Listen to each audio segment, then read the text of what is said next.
I don't have to tell you things are bad. Everybody knows things are bad.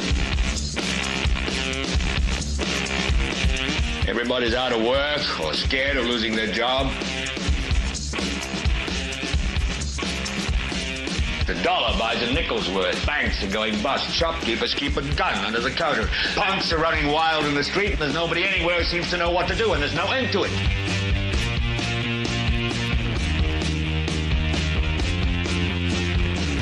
The air is unfit to breathe, and our food is unfit to eat. And we sit watching our TVs while some local newscaster tells us that today we had 15 homicides and 63 violent crimes, as if that's the way it's supposed to be. We know things are bad, worse than bad. It's like everything everywhere is going crazy, so we don't go out anymore.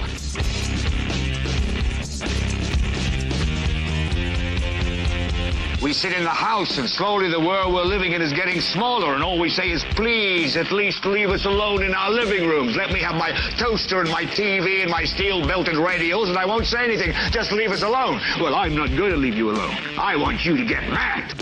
I don't want you to protest. I don't want you to riot. I don't want you to write to your congressman because I wouldn't know what to tell you to write. I don't know what to do about the depression and the inflation and the Russians and the crime in the street. All I know is that first, you've got to get mad. You've got to say, I'm a human being. God damn it. My life has value. So, I want you to get up now. I want all of you to get up out of your chairs. I want you to get up right now and go to the window, open it, and stick your head out and yell, I'm as mad as hell, and I'm not going to take this anymore. Welcome, ladies and gentlemen, and hello. This is the 353rd episode of the Political Spotlight. I am your host, Kristopher H. Bilbrey. Of course, producer Kate is at the controls doing everything that she should be doing down in the duck, making sure the show is running smoothly. I want to tell you first and foremost, sorry for being a little bit late. We've got a big show for you this evening. We're going to be focusing strictly on Muncie tonight. That's going to be our look. We're going to be looking at two pretty big stories out of Muncie. One situation, a story that I've been talking about for the last month. We're really going on since about the 15th of November. So yeah, we're just a little over a month now. And then another story, which literally is, it's not even out anywhere yet. It's not out. It's not out anywhere. I broke the news this morning, and I am yet to see anyone else say anything about this. There is nothing about this in the news. The city of Muncie has not released a press release. Matter of fact, we had another situation like this, pretty much the exact same situation occur. We've actually had it occur twice, two other times. Once with this specific person back in October of 2022, and I got the information, and honestly, within just a few short minutes of me getting the information and questioning the city about it, they then put out a presser about it. And then back in April, when this situation happened with another individual, surprisingly, the same individual that we're going to be talking about in the other story tonight, the same thing happened. I was made aware of it. I questioned the city, and then they quickly put out a presser. Today, that's not the case. And there are some things that seem different with this. So we're going to be talking about that. That, of course, is a big situation. An investigation is currently underway in the city of Muncie. That's going to be our first story. And then the second story is, of course, going to be the review of the Dustin Clark contract. And I'm telling you, ladies and gentlemen, it's going to make you, your mind is going to explode out of your head. So hug your families, kiss your dogs, eat your last foods, because I don't know if you're going to be able to take it. this is almost going to be too much information. Before we get there, I want to say thank you for tuning in. As always, please do us a favor and push the buttons, beep the boops, bop the bops. Give us your like, give us your badge of approval by clicking the like button, if you so kindly would. I thought I would say that like 2 or 3 times. Hold on a second. This like button right here. If you would click this like button and put it up, that would be fantastic. If you haven't subscribed, please consider doing so. And once you click on the thumb, you can give us the finger. I don't care. It's all fine. But above all else, I have to ask you, this is a horrible episode for Facebook to be acting like an ignorant social media platform. For some reason, about 3 to 4 or 5 minutes before I went live, I found out that I am unable to share anything on social media. So this is an episode that is going to be very Muncie-centric, and people in Muncie are going to need to see it. So if you belong to any kind of Muncie or Delaware County group, please consider sharing this, because I have been unable to share the actual description on my normal Facebook page. We have it shared at the Political Spotlight's Facebook page, but I don't have it shared on the main Kristopher Bilbrey Political Spotlight page. So please help us share it, spread the word. If you want to stay up to date with us and see, oftentimes before I talk about something in the evening, I will comment about it on social media earlier in the day. So if you want to get up to date and ahead of your other listener, viewer cohorts out here, please consider following me on the social medias. And those are the various groups and ways that you can find us. Click, do all of that stuff. You know what to do. You've all been on Facebook before. It's 2025 almost. So, all right. Well, ladies and gentlemen, first and foremost, obviously tonight's episode was solely going to be about Dustin. It was just going to be about Dustin. That's it. That's all it was going to be about. And then this morning, about 4 o'clock in the morning, I started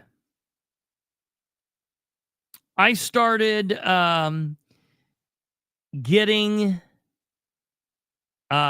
correspondence with sources from within City Hall. And of course, like any good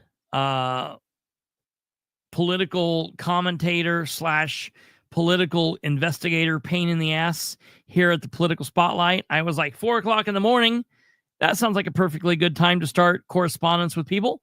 So I started corresponding with these people, and I quickly became aware of some very serious news out of the city of Muncie. So I actually have some breaking news. Now, of course, this is several hours old at this point, but it's the first time I'm going to be talking about it here on the program. And for everything that I'm aware of, I broke this news first this morning and have it out. And listen, it's not about being first. It's about being right and having the information. But to me, it is about transparency. So people will say, well, why do you care about breaking? Listen, because if I wouldn't be telling you this, chances are you wouldn't be hearing about this for the next week to 2 weeks. Why should they get 2 weeks worth of time to cover themselves? That's absolute bullshit. Okay? That's absolutely Space Cat. So, ladies and gentlemen, the breaking news is if you have not heard, Muncie Parks Program Director George Foley Jr. is on administrative leave, was placed on administrative leave sometime yesterday. He was placed on leave yesterday, sometime. I would assume earlier in the day. Now, what's weird about this is Mr. Foley actually, this is the second time this has happened. This is the second time that this has happened with Mr. Foley. Foley has worked for the city of Muncie since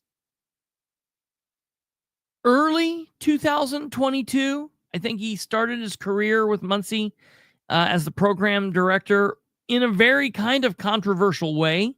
For those of you that remember, it was kind of like hid and they didn't want to do it. They weren't going to bring it to the council. Then they were going to bring it to the council. Then they didn't know if they were going to pay him. They didn't know if there was a salary ordinance for him or not. It was just a really, I'll put it to you this way. It was handled very similar to how Dan Ridenour, the mayor of Muncie, handles literally everything. Okay. That happened. Now, I've got to be honest. Most people like George. A lot of people like George.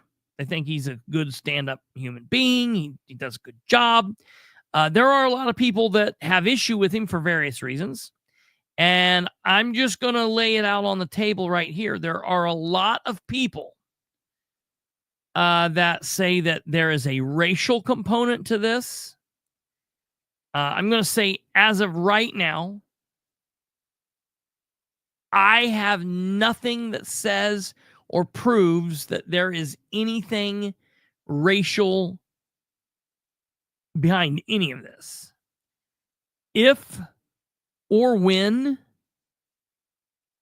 all of the chips hit the table and all of the cards are laid out and all of the information is out, if there is some kind of racial undertone, I'll talk about it. But I'm not just going to say, oh, this guy's a black man. Yeah, he's a black man. It's racial. It's racial. He's black. He's black. It's racial. Did any of you know? I didn't even know he was black. No, I did know he was black. He's clearly a black man. There he is on the screen. But I'm going to be real careful with that because I'm not just going to start screaming that without knowing anything about it. Okay. So as oftentimes is the case, before you look ahead into the future, before you even deal with the present, it's wise to look at the past. It's wise to look at the past. Now, for those that maybe remember, but it's been a day or two, or for those that simply don't remember or weren't paying attention, I'm going to bring it all out. We'll look at the past and then we'll jump forward to today's breaking news. In the early morning hours of October 5th, 2022, I was sitting at this desk, this exact desk, and I was working on creating new artwork for a show that we were getting ready to kick off called The Bastards of Politics. I was winding down Perception is Reality, and we were getting ready to kick off The Bastards of Politics. And while I was sitting here, I got a call from a source that I respect tremendously, and they told me that there were 2 park employees, that's all they said, who had been placed on administrative leave just moments before I got the phone call, and they wanted to let me know. I said, okay, great. Well, I asked for the names, and they would not tell me. They said, all I know is it's a man and a woman. And I was like, okay, what for? And they said, I don't know. I just know they've been put on administrative leave. Well, folks, I don't know how many of you out there are aware or know how big the Parks Department is. but the Parks Department in Muncie is not a big department. It's not as big as the fire department. It's not as big as the police department. There's only a handful of full-time employees. So I contacted the city, another person I know that's not a source, just someone I know, and I asked, hey, everybody show up to work today? Yep. No one called in. Well, is everybody still there? And the person said, no. Matter of fact, no. There's 2 people missing. And they told me the names of the 2 missing people. So within just a quick amount of time, I quickly realized that the 2 people that were missing, and you're going to have to forgive me, I forget the woman's name. It doesn't matter. But it was a woman. She was like a secretary in the Parks Department. And then George Foley. And so I quickly contacted the communications director at the city of Muncie. I emailed the mayor and the communications director together because I always do that. I don't ever just talk to the communications director solely. Anytime I do, I always send it directly to the mayor because really what I want is a comment from the mayor. But I'll take a comment from the communications director. And I ask about it. I ask about the employee, and the communications director said, yes, what you have heard is true. I asked about the names. I gave both names, George Foley and the girl's name. And the communications director said, I am not going to confirm any names because we're not going to do that. We're just simply not, we're not doing that. And I thought, okay, that tracks, you know what I mean? It is what it is. So not that big a deal. So the next thing that happened was I started making a post about it. And within just a matter of moments, hold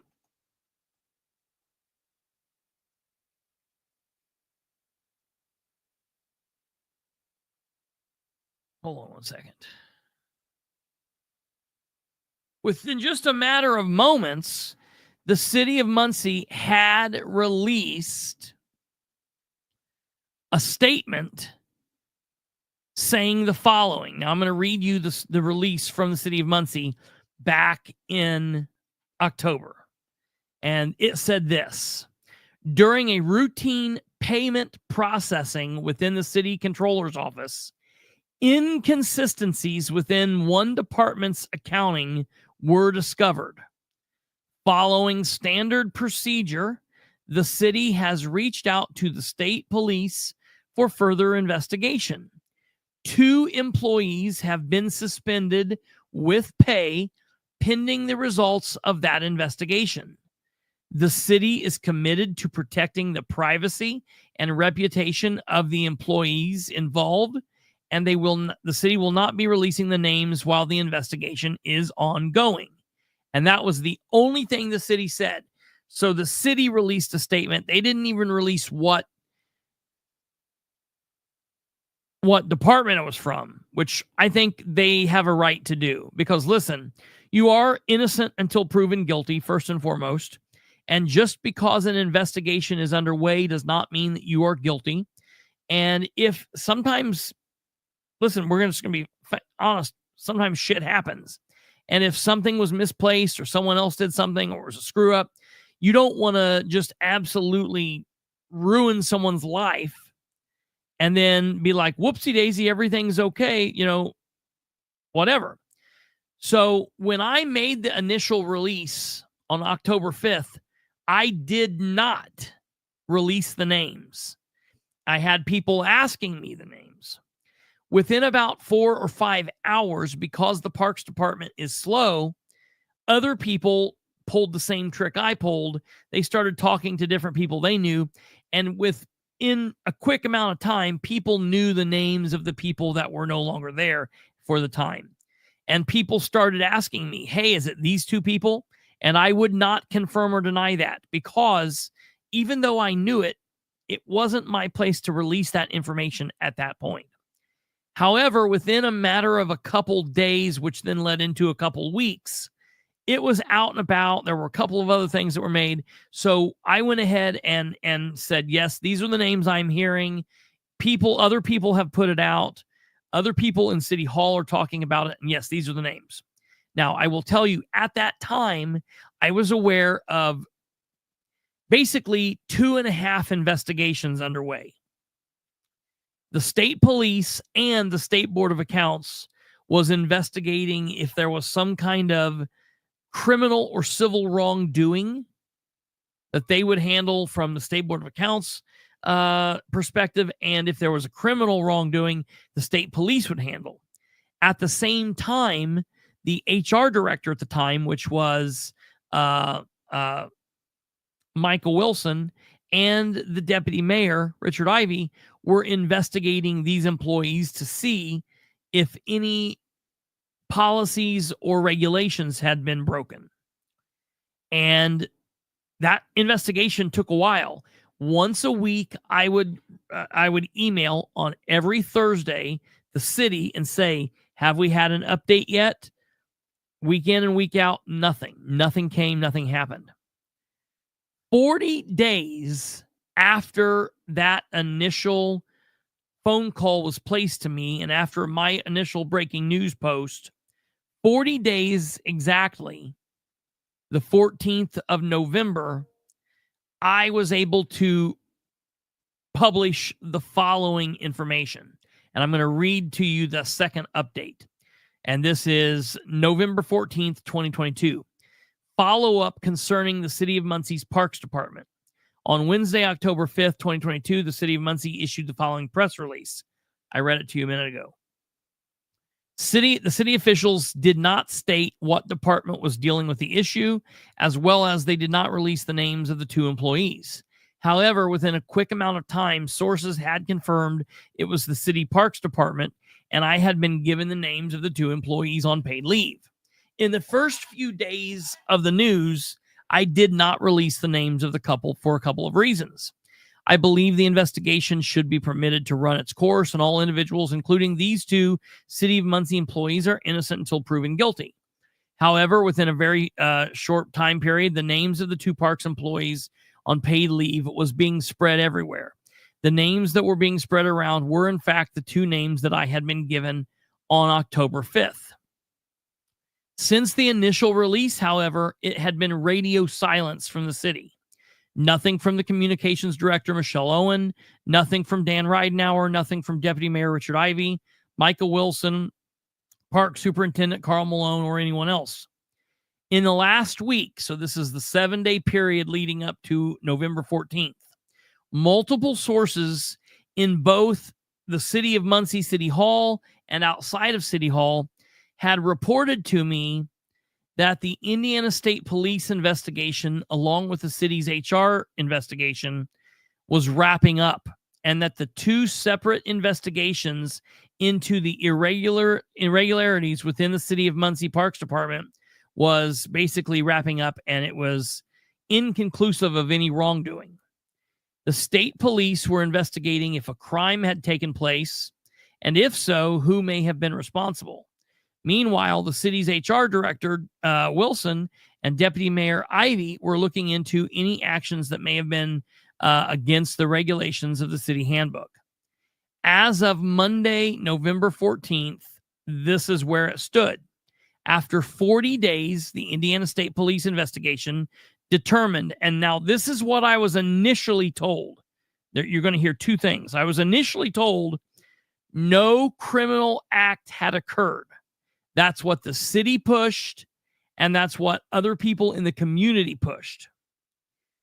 Sources said that the internal controls within the City of Muncie worked properly. Okay?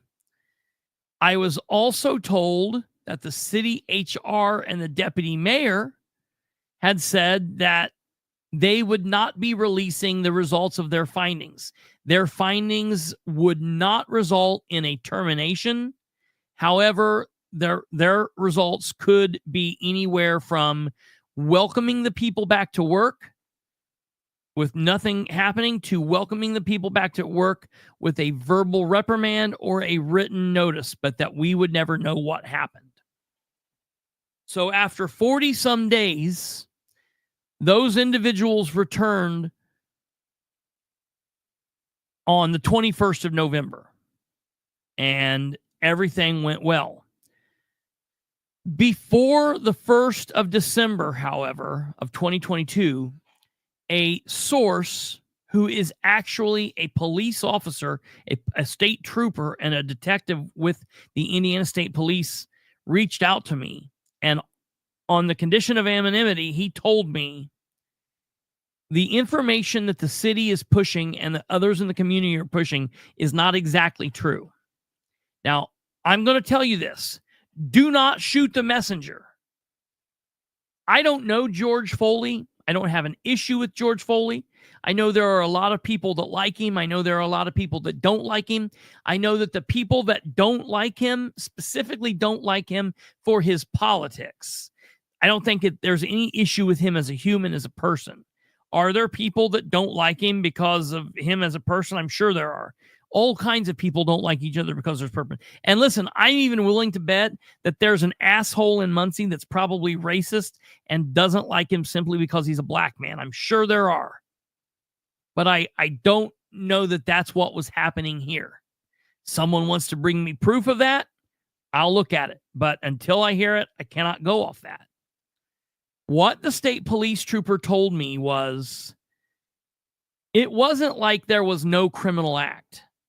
There was, in fact, a criminal act, or at least the suspicions of something fishy happening, but that the city controls worked the way they were supposed to work, which means before anything nefarious could happen, the controls stopped what was happening and notified the higher-ups and stopped something from happening. So what this trooper told me was, if those controls had not been in place, and if these people would have been allowed to continue on, it is very likely that something nefarious could have or would have happened. However, because the state police was unable at that juncture to prove intent, they did not issue an arrest warrant. They did not issue paperwork to the prosecutor's office, and there was nowhere these people could go.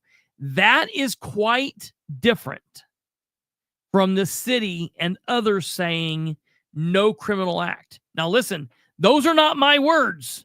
I'm just telling you what I was told by a highly respected and highly decorated member of the Indiana State Police, someone that I put high value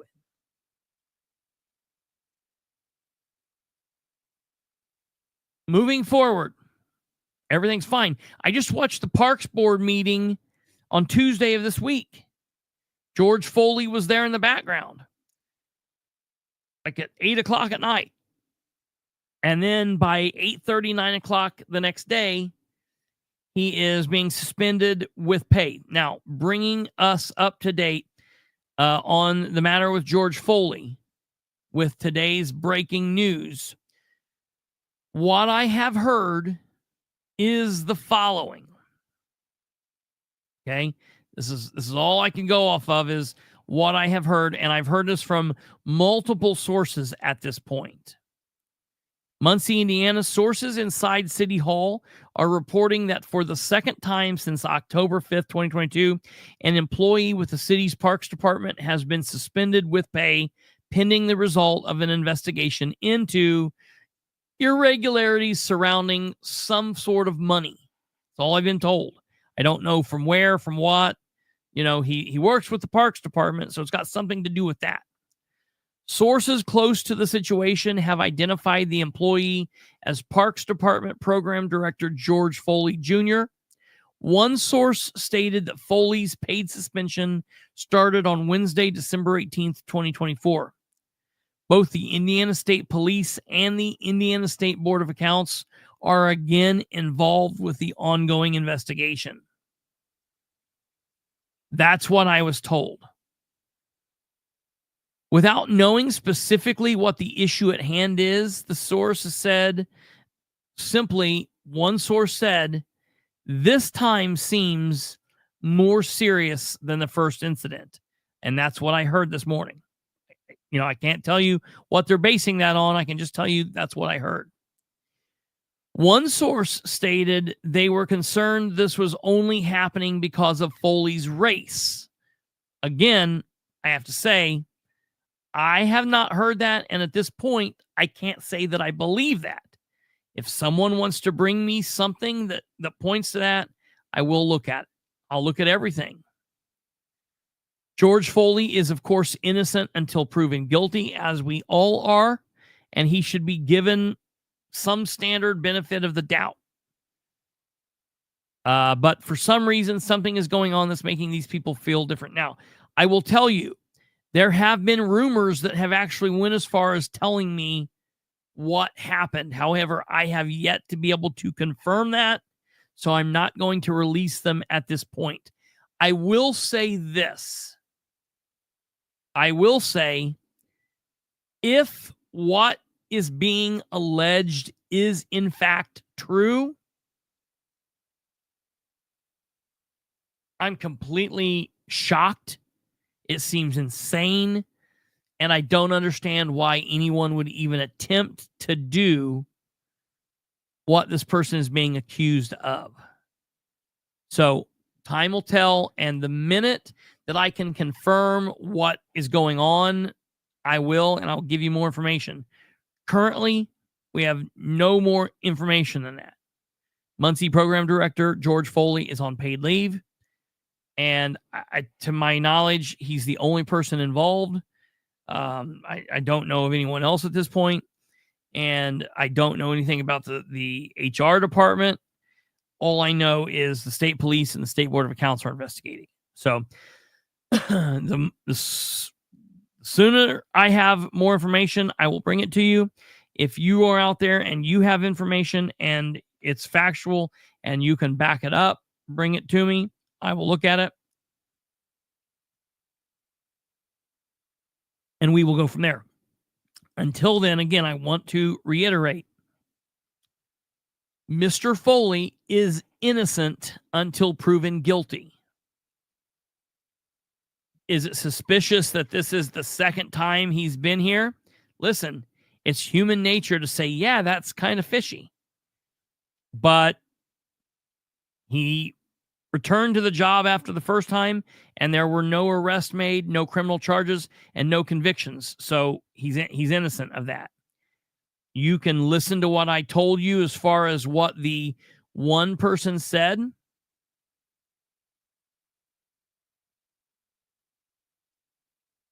I don't know. You can take that for what it is. Was there criminal action there, but they couldn't prove it? Was the city controls just too good and it stopped it? If that's the case, good. That's what it's supposed to do. It would be much rather to stop something ahead of time than to let someone get caught just for the sake of we like drama. So that said, that's all I've got on that, and we'll see what happens. Okay, ladies and gentlemen, we now, from that, will be moving in to the main part of tonight's story, and that is Clark's contract review. Get your beverages, get your popcorn, and phone a friend, because this is a crazy story. So we're going to go through everything. I was in the middle, right when it was time to air, of posting the contract up for all to see. I want to make sure that it's on the screen and we can clearly see what it is. There's 1, there's 2, there's 3. Hey, can you kill the tickers real quick for me, Kate? while I go down and make sure that these are running right, smooth. Okay, 4. Let's see here. 3, 4, payment consultant. Okay, 5, 6. Okay, that's 4, 5. Okay, let me get 7 here and make sure 7 is what I thought it is. 7, 8, 9. Open. Make sure here. Okay, here's 5, 3, 8. Here's 4. There's 5. Whoops, 7 didn't load. Let me get 7 to load here. Here's 7. Okay. 5, 1. Okay. That's what I'm going to have a hard time telling here. Let me see. Can we just kill the comments up on the screen for a second? Just give me 1 second here. I just want to double check, make sure I've got everything the way. Because what I did is I went through and I did what Kate normally does. I cut it all. I cut all of the things. So because I want to make sure everyone can see everything. And I want to make sure that there's nothing funky with this at all. So there's 1. There's 2. There's 3. There's 4. There's 5. There's 6. Okay. Yeah, so that is not 7. So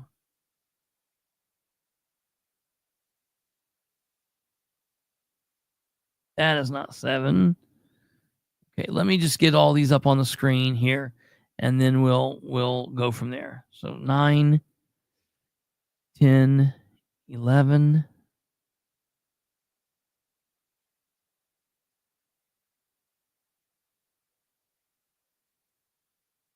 Okay, give me 1 second here, folks. We'll be 12, 13, 14.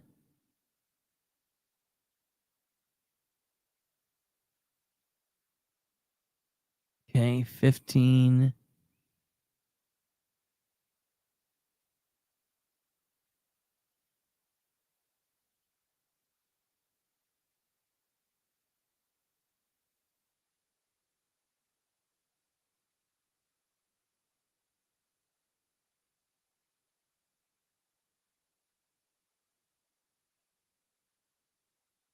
$16, $17. Those all loaded. And then finally 20, 19, and 18. Okay. All right. Okay. We've got everything up on the screen now. Yeah. No. I was going to walk around that carefully. All right. There's the hourly thing. Here's 1. Here's 2. Here's 3. Here's 4. Here's 5. 6.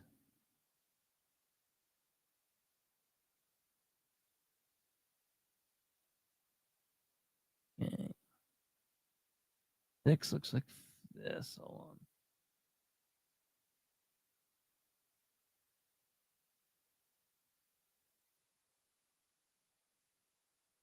on. $5.1. All right. Looking for 5.2.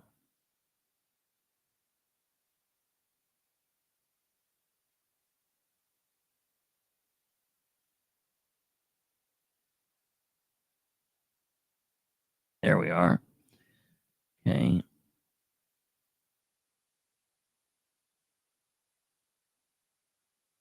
Here's 7. Sorry, folks. I just want to get this in place here, and then we'll be ready to rock. Okay, 5.5.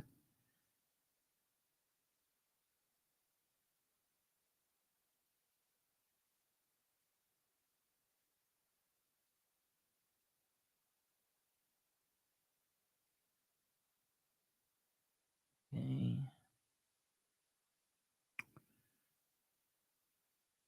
That is 8.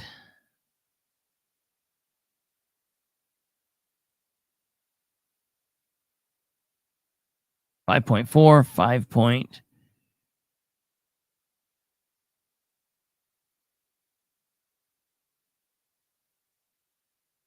There we go. All right, 5.4, 5.5. Okay, there we go. Now we're on target. 8, 6.1, 6.2, 6.3. Next one is articles. This one here.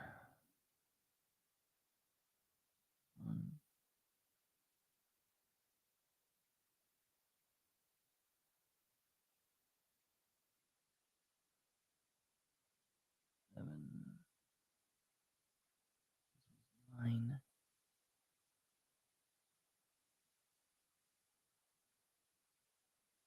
This one's 10. Okay, and then confidentiality. 11.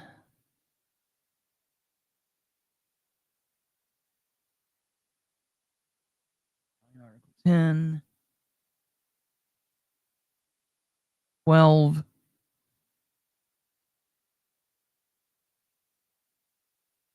12.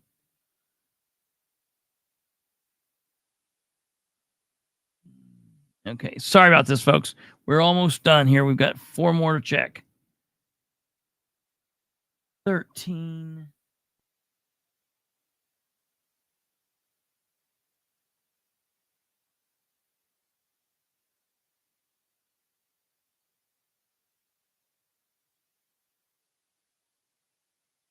There's 13.1B, 13.1C,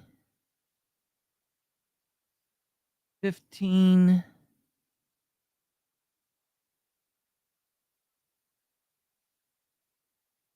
16,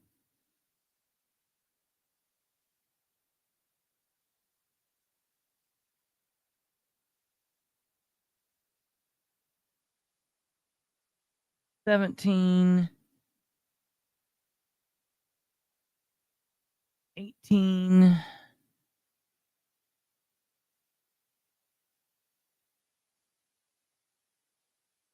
19. There we go. Thank God.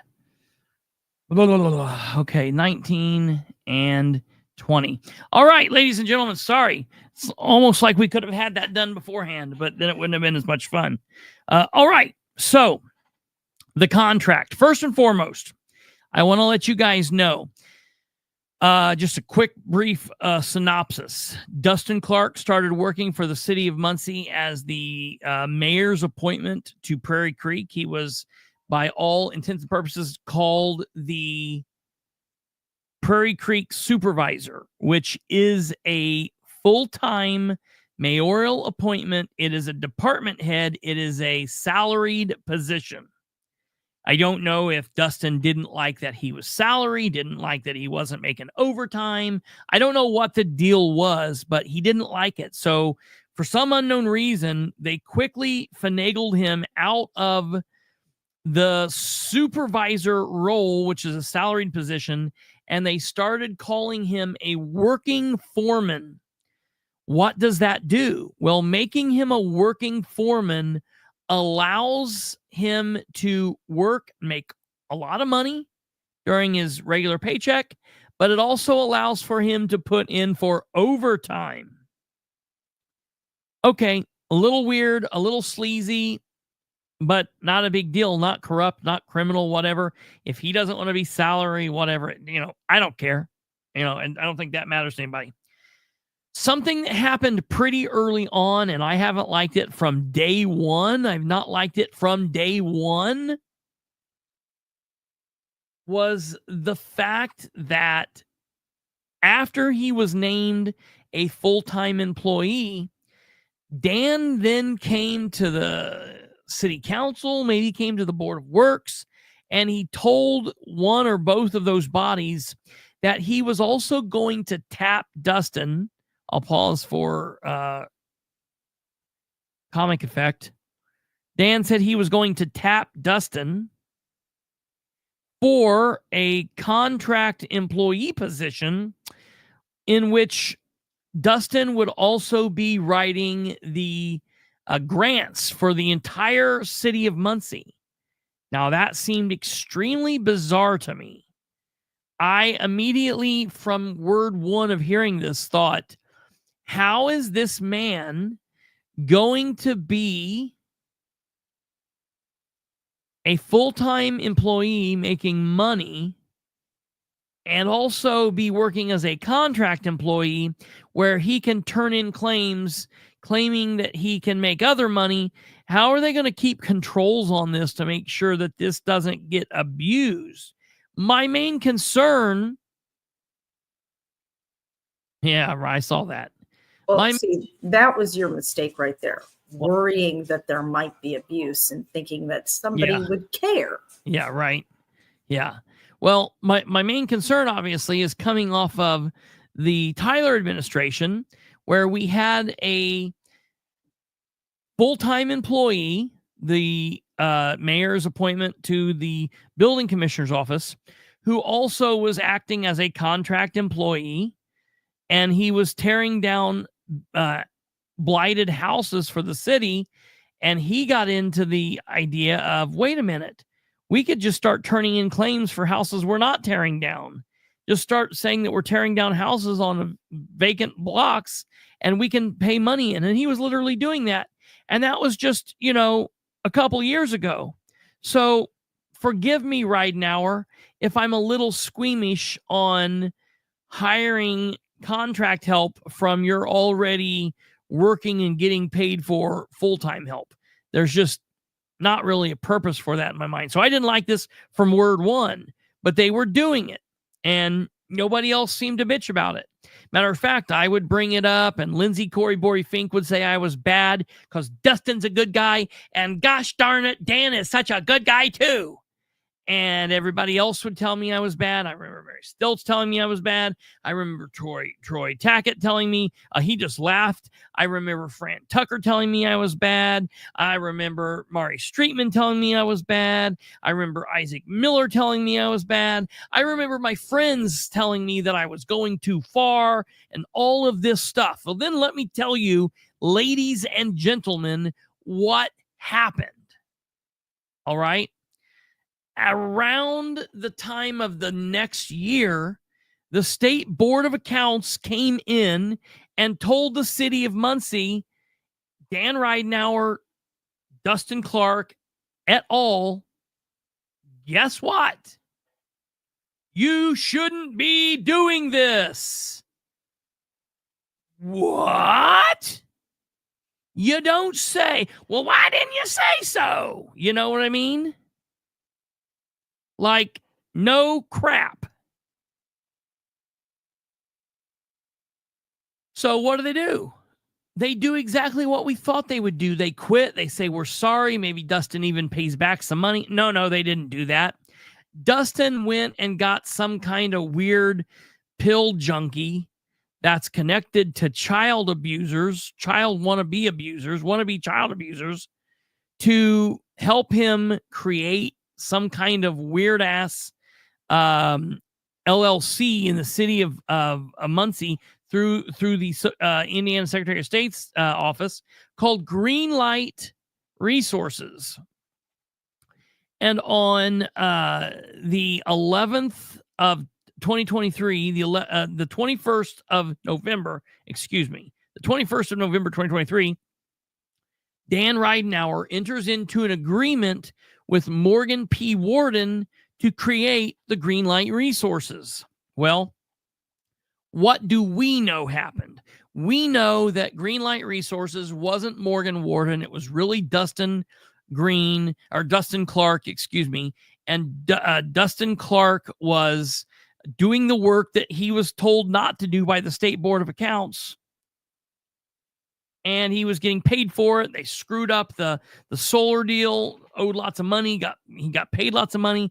A bunch of crazy shit happened. He even got put on an administrative leave while there was an investigation. Lo and behold, the investigation proved, we don't know what happened. Again, everybody's standing around with their thumbs up their asses. They couldn't prove anything happened, didn't happen. It looked a little fishy, but let's bring him back. Okay. Now let's think about what happened here. Nothing was in the wrong, so why didn't they just keep going under Greenlight Resources? Well, because the story was out. The bell was rung.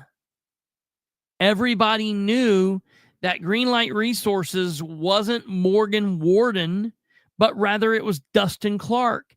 And he was doing the work, signing the paperwork, which the State Board of Accounts said you cannot do. So a couple months went on and they just continued doing it, I guess. Or nothing like that was happening. Well, what else started happening at that same time, ladies and gentlemen?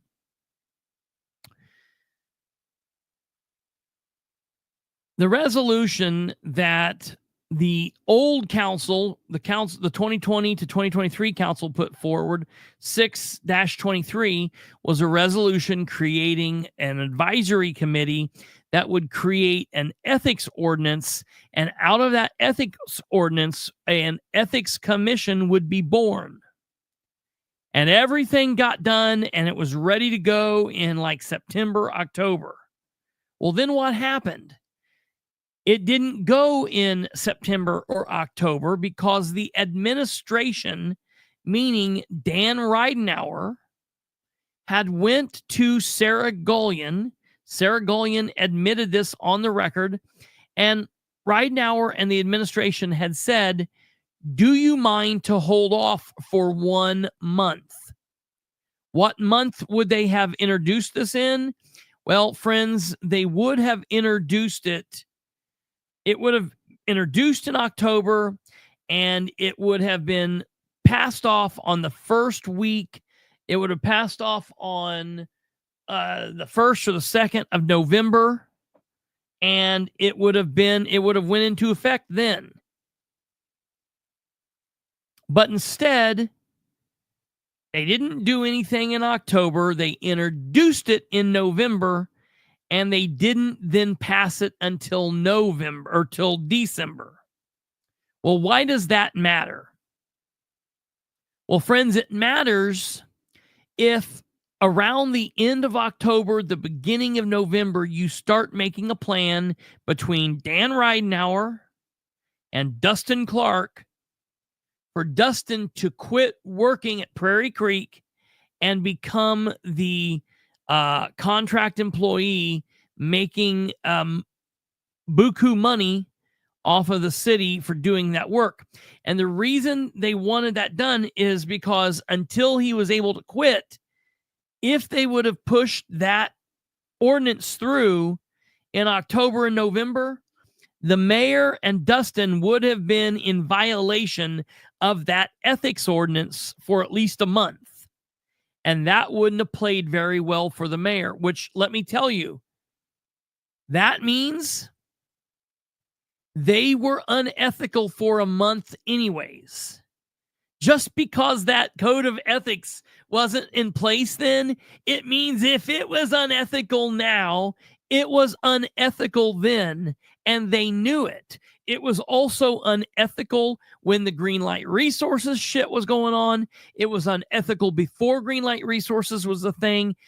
Dustin's entire time at the city of Muncie has been one big ethics question. And the fact that Dan goes right along with it is absolutely asinine. So what happens? Well, on Tuesday, November 5th, we have a crazy ass election.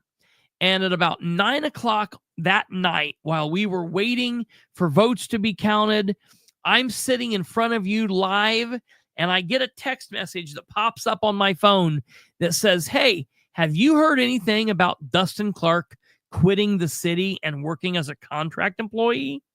And I'm like, no, what are you talking about? And they're like, contact me when you get off your live. Of course I do. Still watching the presidential results come in, contact a source, and they're like, yeah, this is going to happen. It's going to happen sometime this month. Be watching for it. I'm like, okay. So I start doing some digging.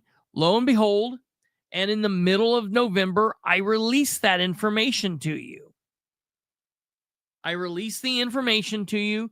I bring it forward. I tell everybody what's going to happen. I put it all out there. It's black and white. A lot of people, again, are telling me I'm a liar, telling me I'm wrong, telling me I'm crazy. And then on the 13th of November, around the 13th, maybe the 14th, either the 12th, 13th, or 14th, or the 19th or 20th. I don't know. It's one of those days. The mayor of Muncie did a community update. And during that community update, he announced absolutely what I had told everyone, that Dustin was going to be quitting Prairie Creek. Now, all he said was he's going to be quitting Prairie Creek. He said nothing about working as a contract employee. Why is that? That's because Dan does not like to be truthful, open, and honest about things. If Dan can get out of being upfront, truthful, open, and honest, he absolutely will. And I don't understand it.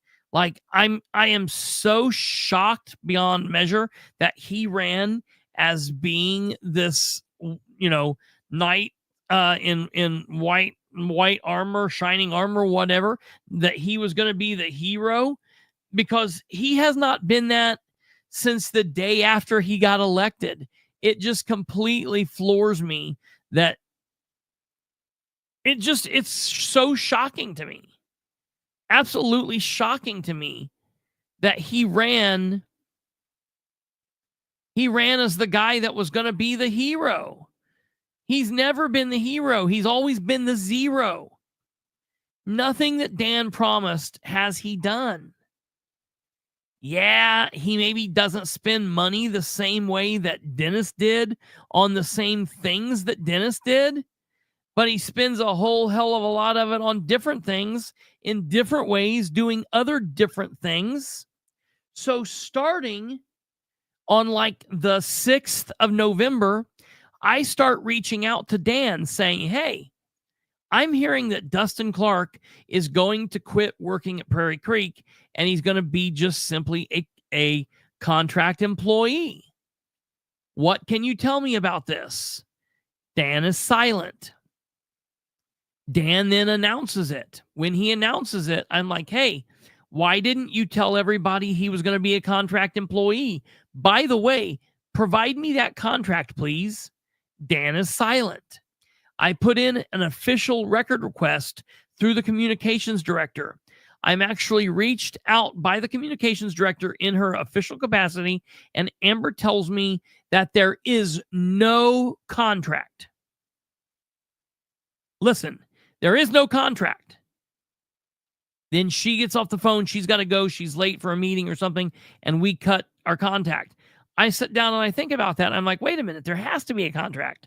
He can't just be paying Dustin willy-nilly. I'm like, what's he paying him? For what? For what kind of work? What's going on? So later I talked to Amber, and I'm like, whoa, there has to be a contract. And she's like, I think they're using the old one. And I'm like, what old one? So then that's when I start looking back through the Greenlight Resources contract. Oh, they're using this one? Huh. So they're going to pay Dustin $125 an hour? That's $260,000 a year. There's no way in hell. Plus, Dustin's name's not on this. Now, it doesn't have to be. Dustin can still be an associate of Greenlight Resources work there. That's not a problem. But the problem I have with this is this was a really kind of a fraudulent, fakey thing. They needed something real. So then I started emailing the mayor every day, started talking to people, started really ranching down on my sources at City Hall because I knew something funky was going on and I wanted to know what it was.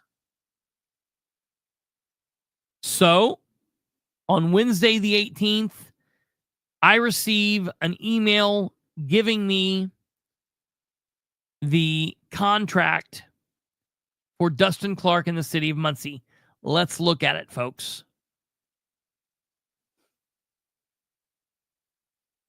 So, this says Public Works Professional Service Contract. Now, don't get twisted. I talked to somebody earlier. I was talking to Jackie Fisher, and she was like, well, what's he going to be doing for Public Works? This has nothing to do with Public Works. This is just what all contracts are called because it has to go through the Board of Works. So let's say, for example, you were going to be the toilet plunger for the city of Muncie. Or let's say you were going to change the flags for the city of Muncie. Or you were going to provide them with their printer toner. Or you were going to provide them with their printer paper. All contracts look like this unless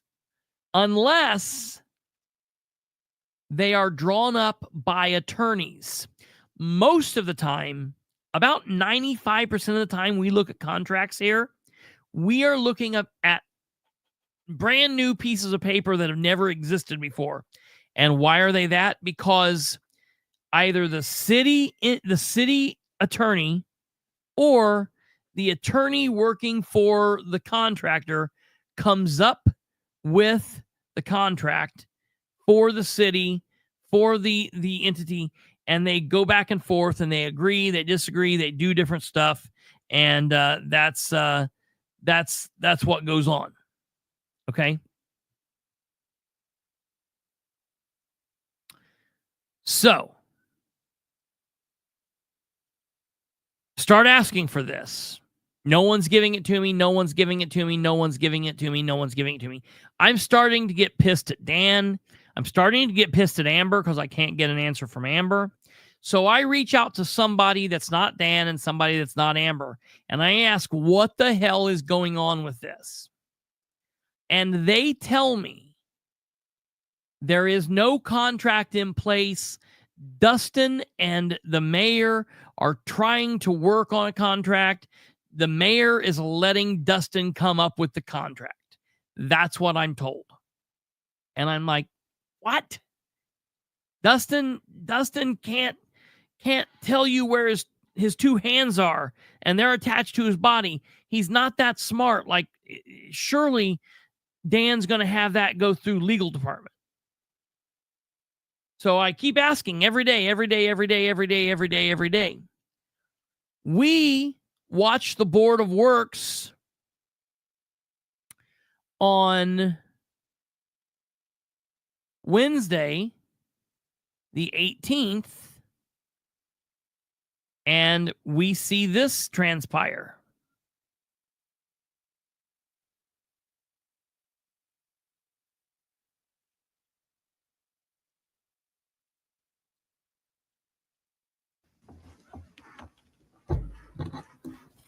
Good morning.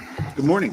I dropped off to you two things. The first one is a Public Works professional service agreement. This is with Hoosier Municipal Operations. It's primarily for grant work. Hoosier Municipal Operations. Dan doesn't say. Dustin, who is that? Whatever. We already have them on some Department of Transportation work.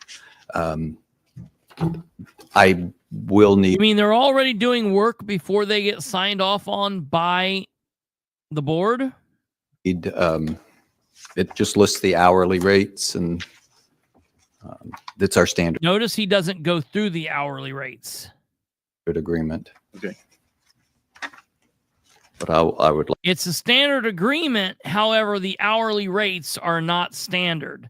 Let's make sure that you can see what Dan's saying is standard hourly rates. That is wrong. This is the standard hourly rate for Dustin Clark. This is not the standard for contract employees out of the city of Muncie. Look at how much if he does any of that stuff on that screen, he gets paid that amount of money for however many hours he does it. Okay. All right. Let's continue listening to Dan here. Like for you to take some action, and then I think I need the president's signature in the end. So you do have the hourly billing rates available there. Okay. Mhm. Yep. So just wanted to. Okay. So do we have a motion for this? Yes, I move approval of the Public Works professional service contract with Dustin Clark. Second. Hey-oh, she says Dustin Clark. I knew it was Dustin Clark ahead of time because I just knew that's what it was, because Dan was being all fishy and wishy and suspicious. Don't be suspicious. Don't be suspicious. That's his theme song. Okay.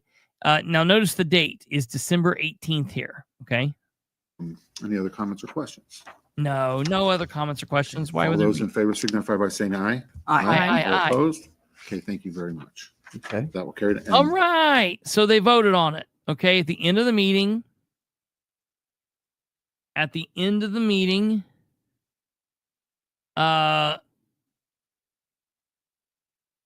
he signs off on it. Okay. Keep that in mind.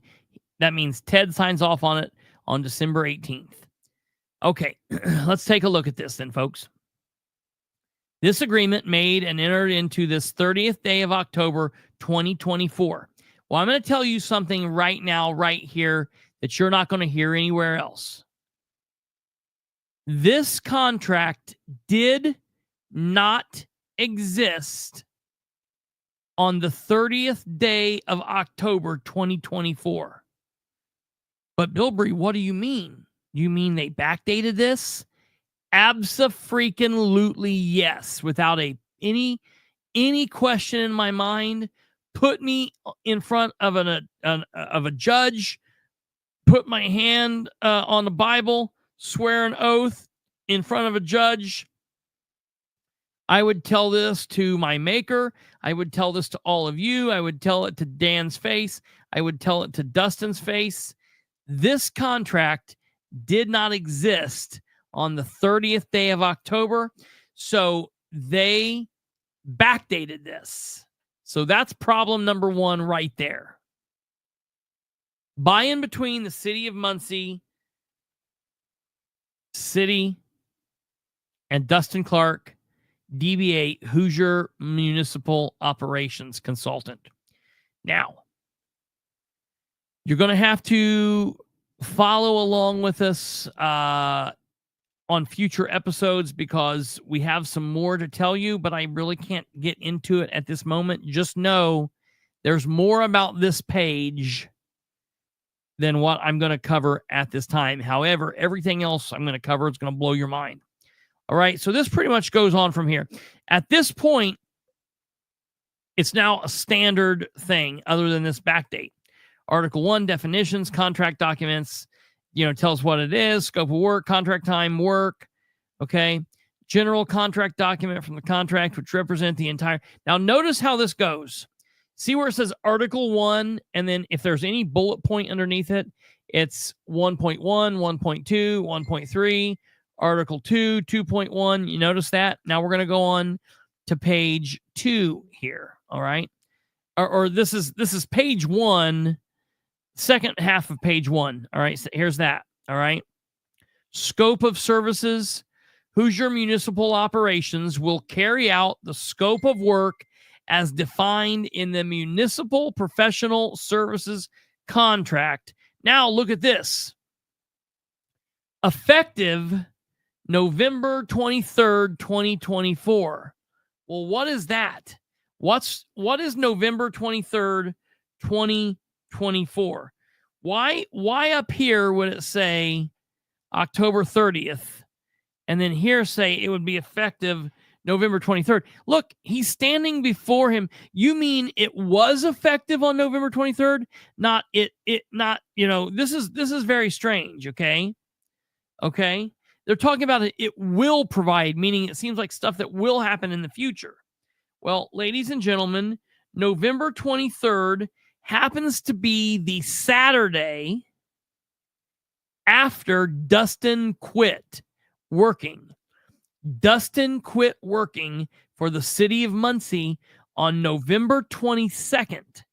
That was his last day. Okay? I need everyone to remember that. That's Dustin's last day. We've got Space Cat over here in the comments about feeling that it's not a standard rate. It's a special rate for Dustin that got thrown up there. I found something for you. It's in the overlays that will help answer that question. Okay.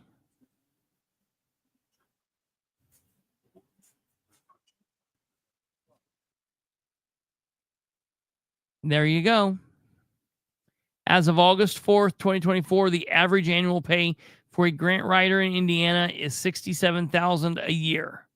Just in case you need a simple salary calculator, that works out to approximately $32.25 an hour. This is the equivalent of $1,290 a week or $5,590 a month. See, they got it close. Dustin's making $1,000 a day. They just messed up. They meant to make it a week, not a day, but hey, it is what it is. So yeah, right here shows you the standard for what Dustin's even doing. It's certainly not this. Okay? But listen, maybe they cap it in here, right? Because they're not going to let him make $260,000 a year, right? Maybe they cap it. So let's continue on. All right. So number 2 on this page, really quickly. I've got to say. So now we're seeing the second date in this document, which is also an erroneous date. It means nothing. Means nothing other than it is their attempt to try to make everything that's went on here look above board. And what do we always say? The cover up is worse than the crime. The crime is they're doing some weird shit. The cover up is they're trying to do all this shit to cover their tracks. And unfortunately, because they're not smarter than, the world's greatest political detective, they get themselves in a bit of a pickle. Because now we've got 2 dates on here that doesn't make sense. All right, go on. He provides quality team of professionals. Who's those professionals? The only person that works in this place is Dustin to complete tasks directed by the city of Muncie that could be related but not limited to contract and project representation, redevelopment consultation, project oversight as needed, grant writing services, including administration if awarded, assisting with community partnerships and education initiatives, strategic planning and feasibility study, conceptual planning, and other duties as assigned by the mayor.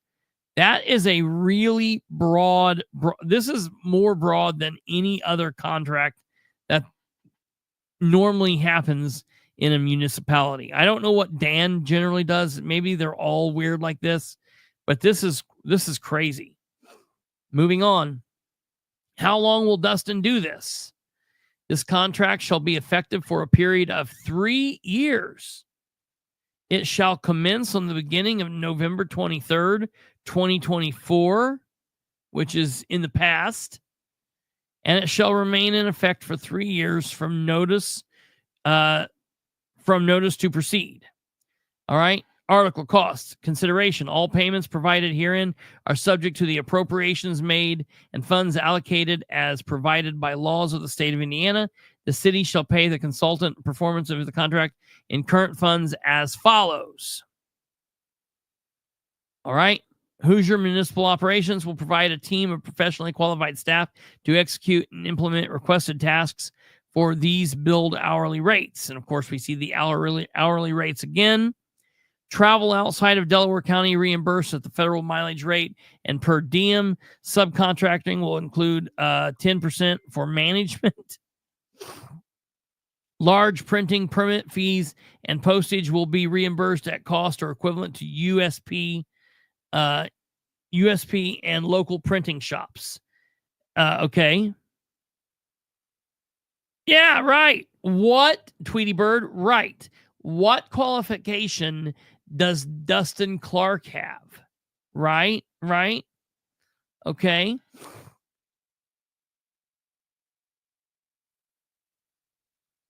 I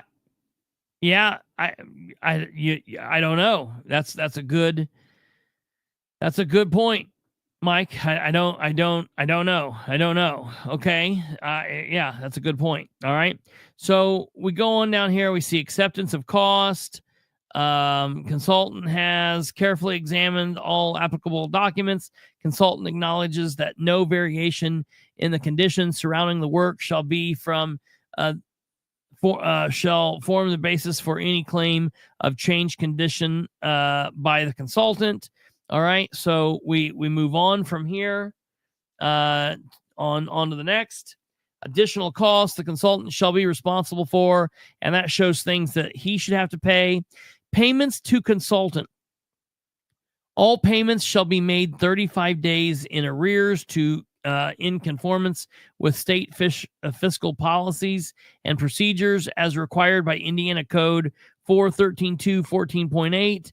The direct deposit by electronic funds transferred to the financial institution designated by the consultant in writing, unless a specific waiver has been obtained by the Indiana Auditor of State. No payments will be made in advance of receipt of the goods or service that are subject to this contract, except as permitted. Okay. Now, keep in mind, I'm going to put this out there so you all can see it. You will be able to find the link at the end of this episode when we're done. You'll be able to find a link to get to all of these pictures in the description of this YouTube video, in the description of the Rumble video. You'll be able to find it on X, on Facebook. You'll be able to find it everywhere. So you will be able to see these documents and read each one for yourself, because there's going to be some parts of this that we're going to skip through because it's just boilerplate. Like if you went in there and picked up a blank Public Works contract, it would say most of this stuff. All right. So moving on from there, it just talks about conditions of payment, funding cancellation. If the city chief executive officer makes a written determination that funds are not appropriated or otherwise available to support the continuation of performance of this contract, the contract shall be canceled. A determination that funds are not appropriated or otherwise available to support the continuation of performance shall be final and conclusive. Well, good thing he's getting paid out of the slush fund. Yeah, right. Yep. Absolutely, because it's always going to be there. Remember, he's getting paid from edit, so he doesn't have to have anything appropriated. It's already there, folks. Okay, it's already there. All right, moving on.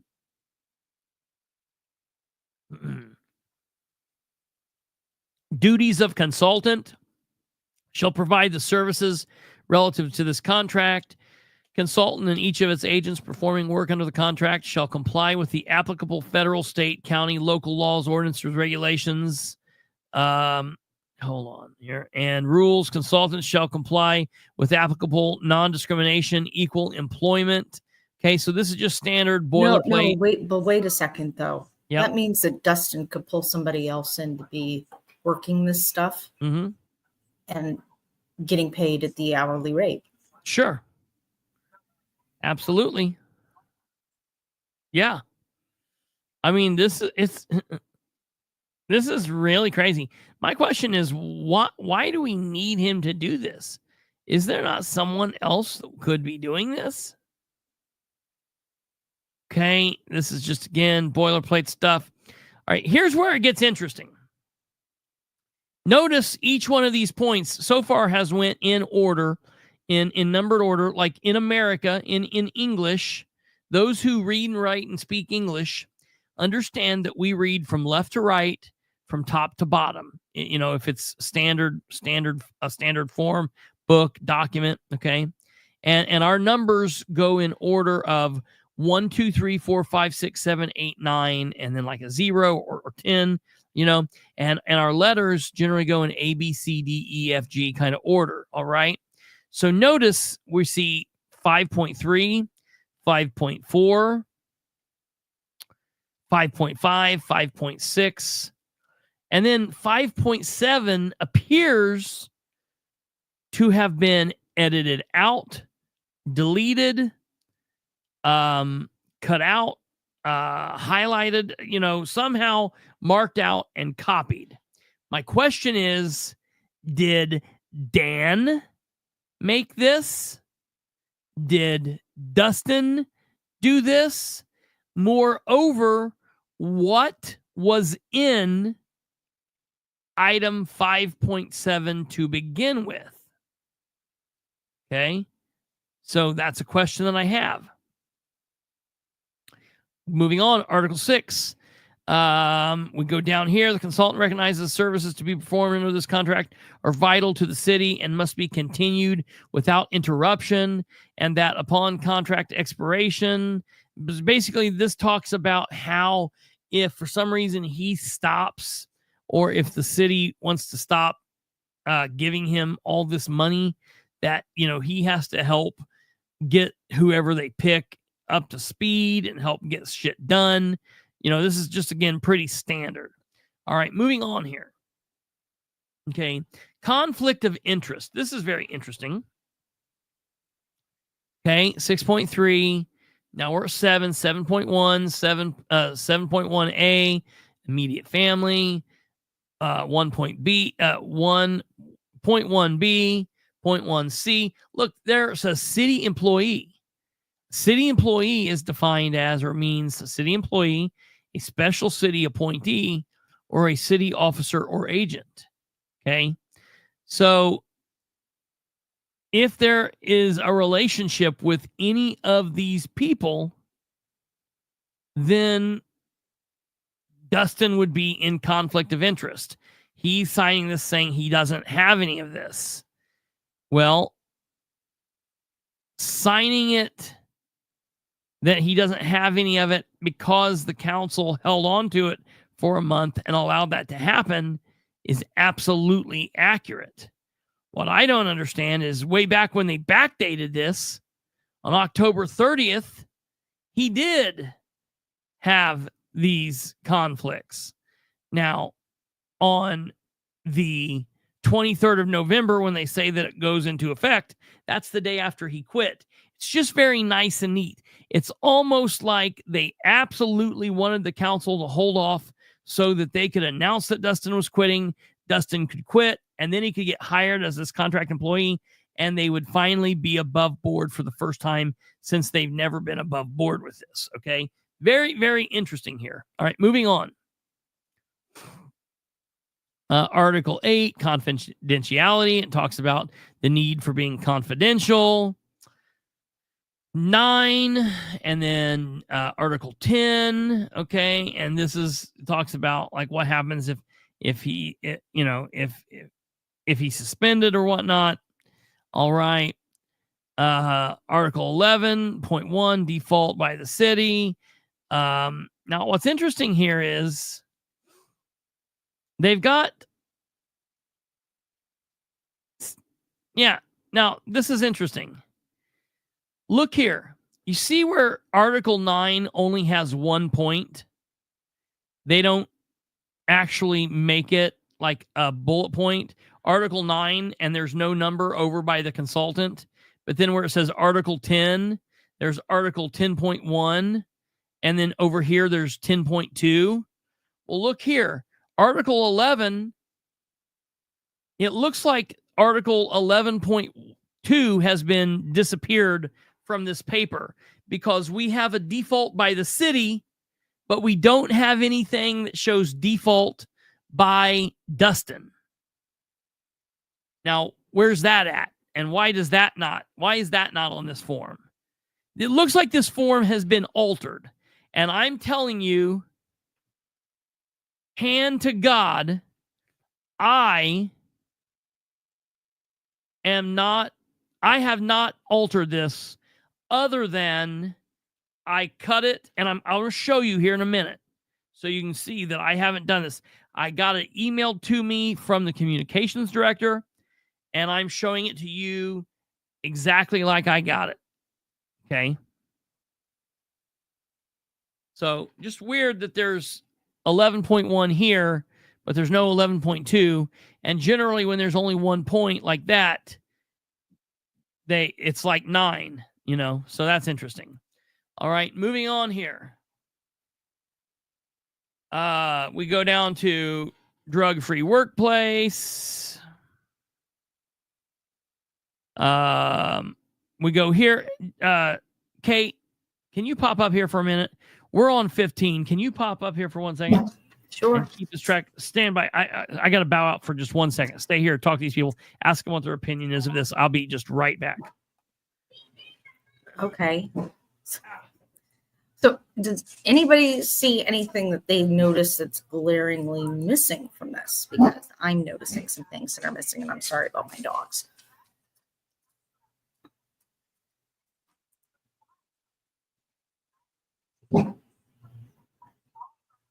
And that's just because I've done a lot of these kinds of contracts.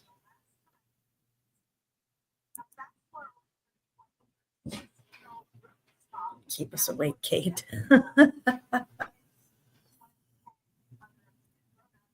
So as I've been looking at this, along with the things that Kristopher's been mentioning, I noticed that there's no severability in this. It has a beginning date and an end date, and not really any way that the city could say, well, we don't need your services anymore. Thank you very much. Dustin can't say, hey, I've been offered a better deal somewhere. There's no severability clause in this, which I find odd, whereby one party or the other can get out of the contract. Dustin can't come up with a contract very well. I don't know. I think he's pretty good at coming up with contracts, especially ones that really favor him. Another thing I'm noticing is there's no non-compete in this at all, which again is unusual that you wouldn't see that. And there's nothing about intellectual property. And that one bothers me. He's dealing with a lot of information in the grant writing and putting things into grants. And there's nothing in this to say that the city owns those grants that he's creating. Yes. That is possibly problematic as well. There are a lot of things missing from this contract that you would generally see in any other kind of contract of this type. Yes. No compete. I think there was a confidentiality in this, wasn't there? There was, but look how.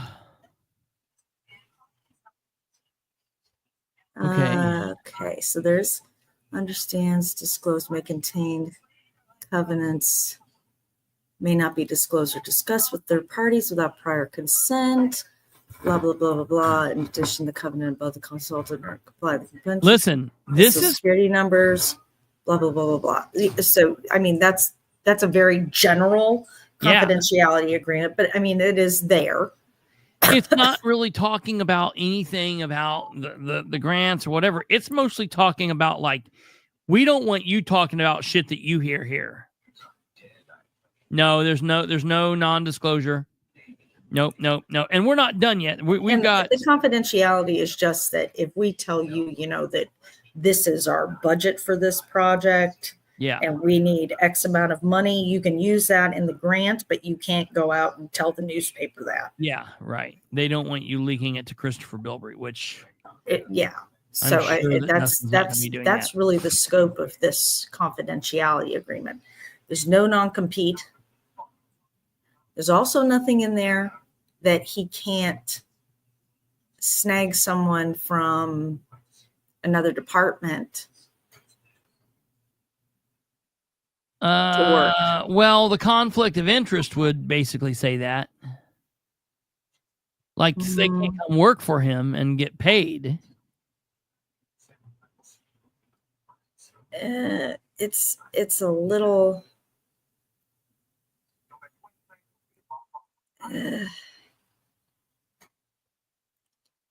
It kind of goes along with the no compete part of things, though. Yeah. Well, that's fair. He wouldn't be leaking information to him. Yeah. Can he hire another? Well, that one part did talk about anybody underneath him. Subcontracting or right. That he can, So he could. Yeah.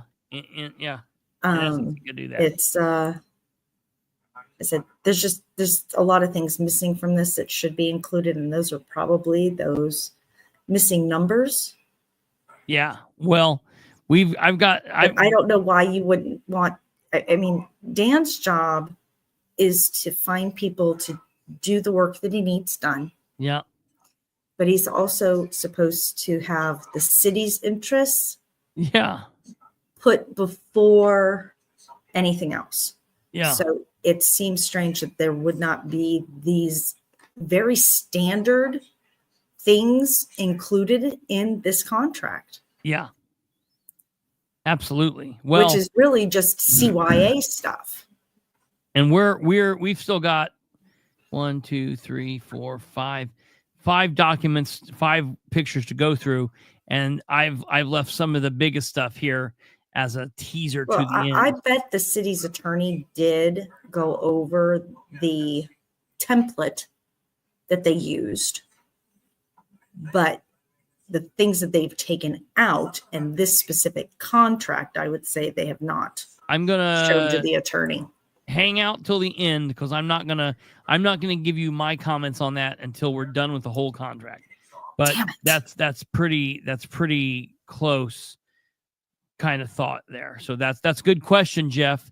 It's good that you were asking that. It would normally be that's a good thing that people would ask and people would normally think of with something like this. You know, that's a pretty good thought. Okay, moving on.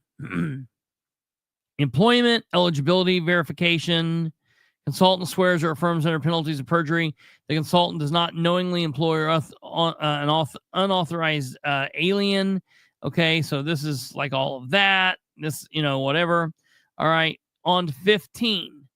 Okay, if we're not able to complete anything, there's 30 days non-performance.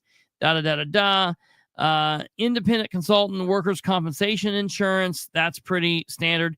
Now, look here. This is Article 16. Here's where we get really wonky. Wait a minute. Here's Article 16. Okay. Here's Article 18. Well, where's Article 17 at? We're missing a complete article.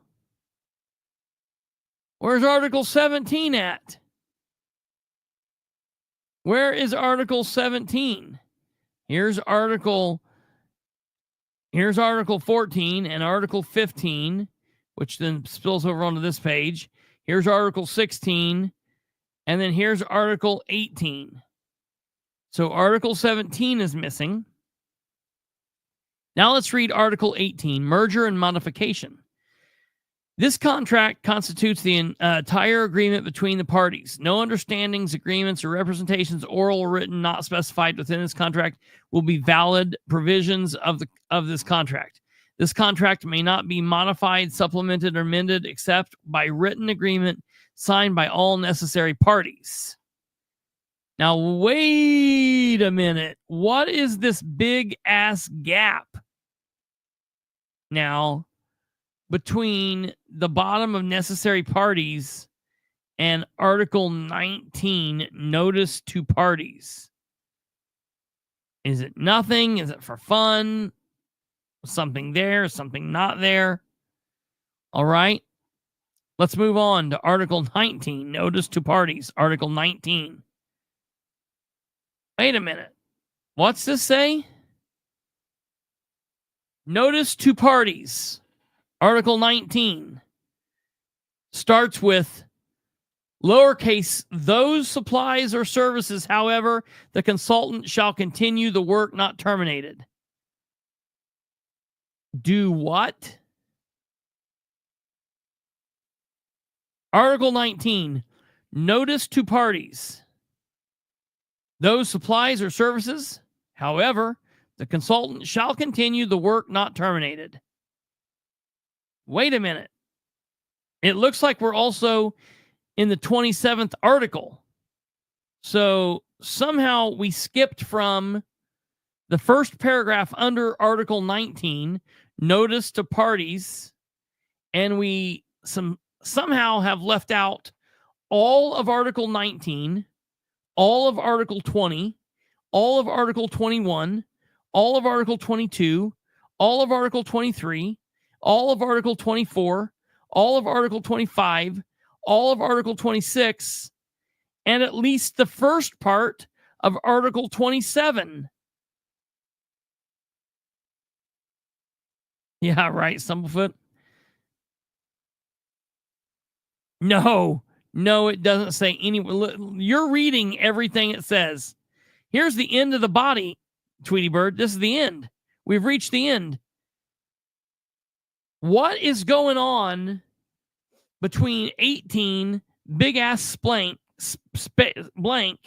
space, Article 19, missing 19 through 27, and then this obviously, as you can tell, cuts off in the middle of a sentence.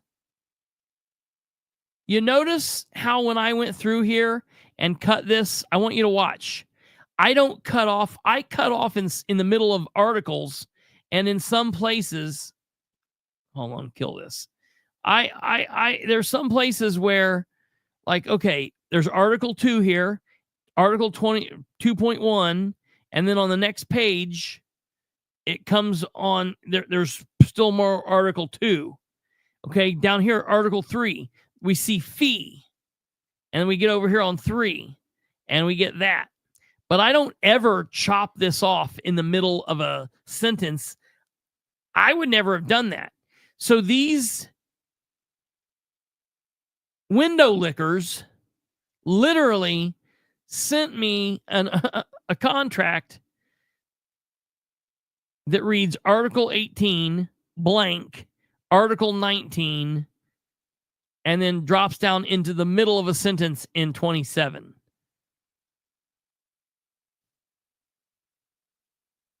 Now, I want to know what's missing here. All right. Here's the biggest issue I have with this entire document. You want to talk about backdating? Let's talk about this. Article 28, approval. 28.1, the City of Muncie approval. Muncie Board of Public Works. President, signed, Ted Baker. Date, 12/18/24. That is the only name and date that is valid on this entire damn document. Directly below him, we see Mayor Dan Ridenour, signed 10/30/24. Now listen to me. No. Tweety Bird, that's not. Listen, I've seen thousands of these contracts. We show them all on here. They don't ever. That's not included on this. That would be included in a sit-down interview with Dan when he talks about it. It wouldn't. This is just the contract where it says what the. Contracts are a very specific type of document that details out the services and whatever. There's no extra. There's no filler in it. Everything that's supposed to be there for a reason. They don't have in extra fluff. All right, Dan Ridenour, listen to me. I'm telling you, while I'm sitting here looking directly at you, he signed that. Here's what I'll say. I know, and I would be willing to go in and testify in a court of law that Dan Ridenour has signed that in the last 2.5 weeks. That being the case, why did he date it October 30th, 2024? My question is, Dan Ridenour, could you pass a lie detector test? If you were hooked up to a lie detector test and the question they asked you was, Dan Ridenour, did you sign this agreement on October 30th, 2024? Yes or no? I want to know what his answer would be. Because I guarantee you, if he says yes, he is lying. Because he didn't sign this on October 30th. I know that for a fact. All right. Moving on. Consultant 28.2. Consultant approval. Consultant name. Dustin Clark. Date 11/18/2024. Again, I will swear to you, I'll swear to anyone listening, Dustin signed this within the last 2.5 weeks. He did not sign this on November 18th. He did not sign this on November 18th. It just didn't happen. Now, Dustin has been openly running his mouth around town, complaining that there was at least some form of other contract that was in place before this. And for some reason, Dustin had to redo it. Dan made Dustin redo it using one of their generic forms. What's interesting about that is, number one, they backdated the hell out of this form. Number two, there's a lot of missing blank spaces, pages, a lot of weird shit that does not add up. Number three, and probably the craziest thing of all time, is the fact that this was not prepared or not reviewed in any way by the city attorney.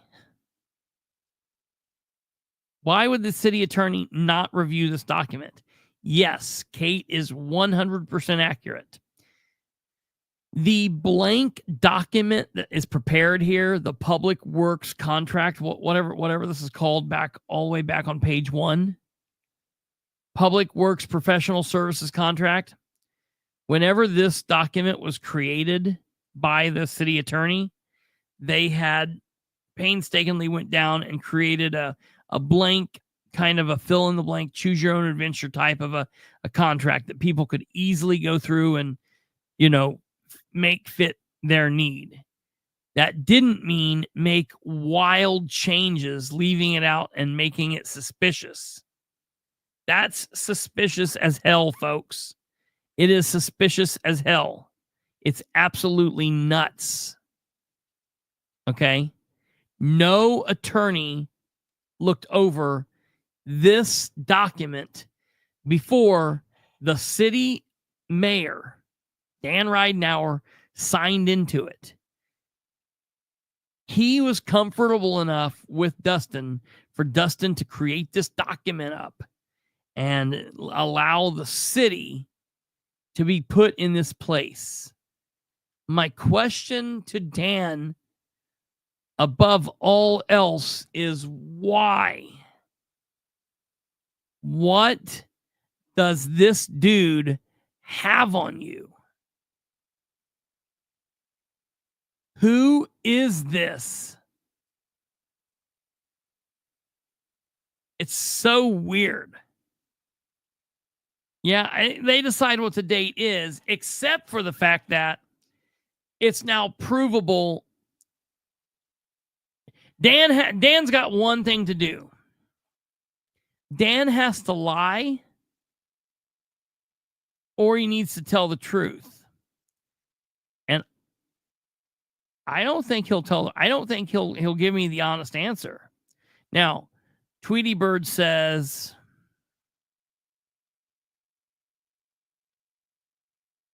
dude, no, he is Tweety Bird. He is not qualified for this job. No, he is not qualified for this job. So we went over this before. He worked for Prairie Creek. He was not qualified for that job. Anybody can turn in grants. Anyone can write grants. Doesn't mean you're going to do it good, but he's turned a couple in and they've won a couple. They've got a couple grants, but he's Dustin has no training or real experience. He's done a few things, but I'll put it to you like this. There are far more qualified people that Ridenour could have picked that would work, 15 hours a week, maybe 15 hours a month, maybe 20 hours a month, maybe 40 hours a month, doing the work and for half as much money, for 3 times less money. Look, here's the professional services pay, the average annual pay for grant writers in Indiana. Dan could have hired an absolute mastermind in this field in Indiana for $67,000 a year. Instead, we're paying Dustin upwards of $260,000 a year.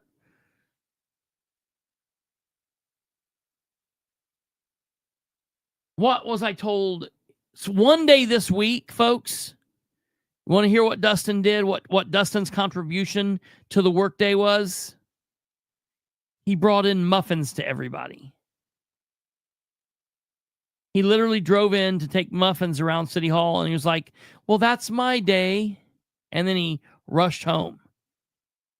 Now, I've got that logged, and I'm going to monitor, and I'm going to find out. Matter of fact, let's see if it's time.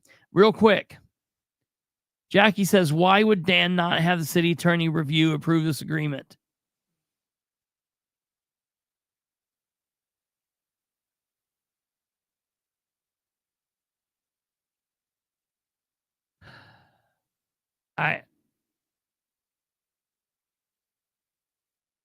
I don't know, Jackie. That's a good question.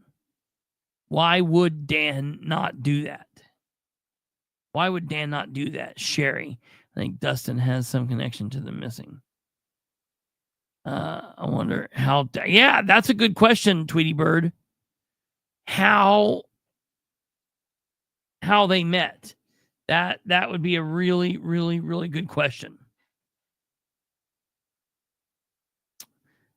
Karen and Muffin Man. Yeah, David LaRue. Muffin Man. Absolutely. What duties does he have? His duties are listed as writing the grants, helping with consults, whatever that is, and general doing whatever the mayor tells him to do.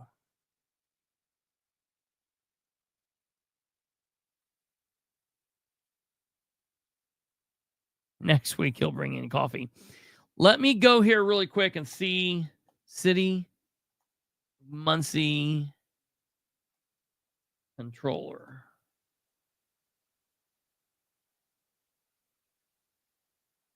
Let me see if I can see if we've paid him yet.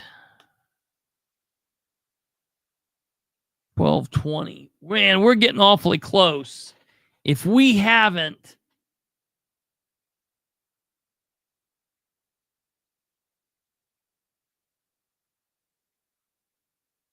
I'll be shocked.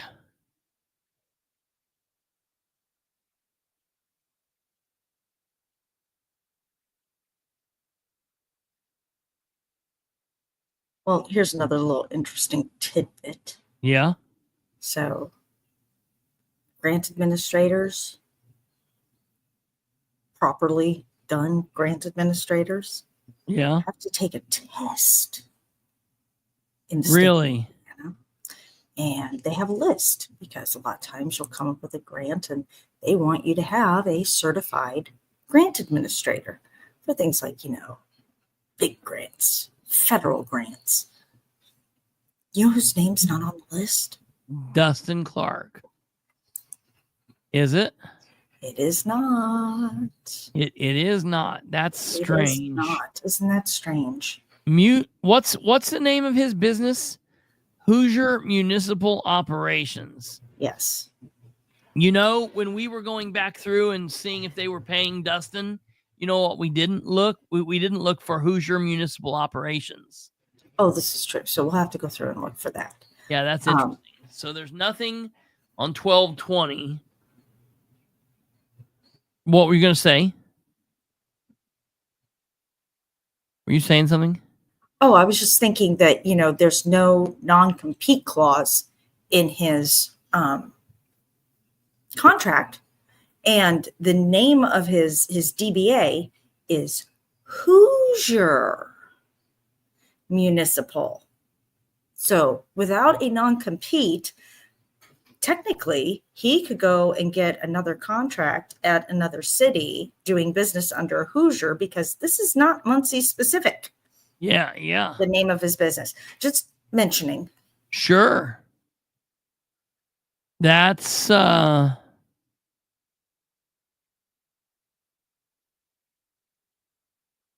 definitely interesting. You're right.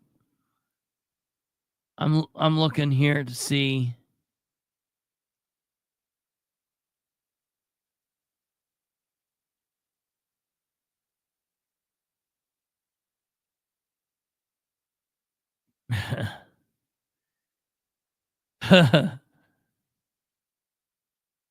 I'm looking here.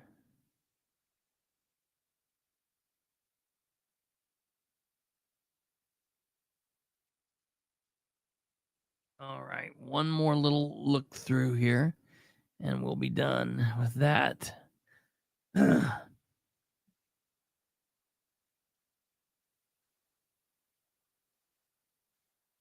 Okay.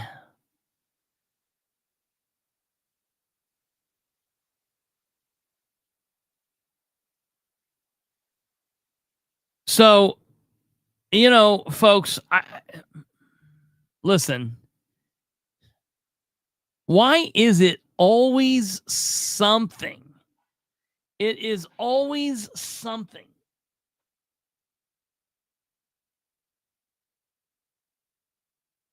With the mayor of Muncie. It's always something with this administration.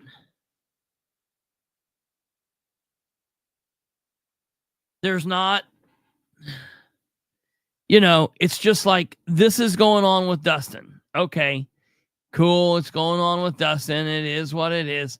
But then, like, you think about the thing that's going on with George Foley, and it's just like, when is there ever not something going on?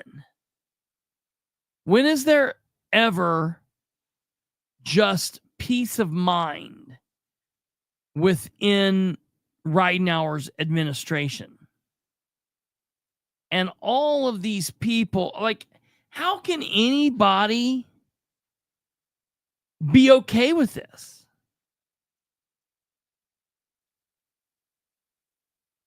That's exactly right, Clinton. That is exactly right, sir. And why didn't anyone on city council ask any questions? Do they meet ahead of time and make a plan for the meeting? So, first of all, they're not supposed to meet ahead of time and make a plan for the meeting. That would be a problem. I would have a problem with that. Some people say they can caucus. They've got to be very careful with that. And I would just always recommend them not doing that. They should ask questions. Now, they wouldn't specifically ask questions about this. This would be something more for the Board of Works. The Board of Works should ask questions about this. Listen, so my question is, were there these missing chunks in the contracts that the Board of Works went over? Or was all of the information there? Because if this was given to the Board of Works and they approved it, with that would be hilarious. So now I'm going to have to go and actually get a copy from the Board of Works to find out what they actually saw. That'll be an interesting look, because really it'll be a problem either way. If they have a full contract that doesn't have these missing anomalies, well, then there's a problem. It wouldn't necessarily be theirs. If it was full, like I would expect it to be full. The problem is if it looked like this. If the Board of Works voted on this and didn't ask anything about this, they are never going to quit hearing it from me. So now I have to go and show my ass back up at the Board of Works meeting and bring this up to their attention for the next couple of meetings. So that means, all right, that won't be next Wednesday because that's Christmas. So it'll be Thursday the 26th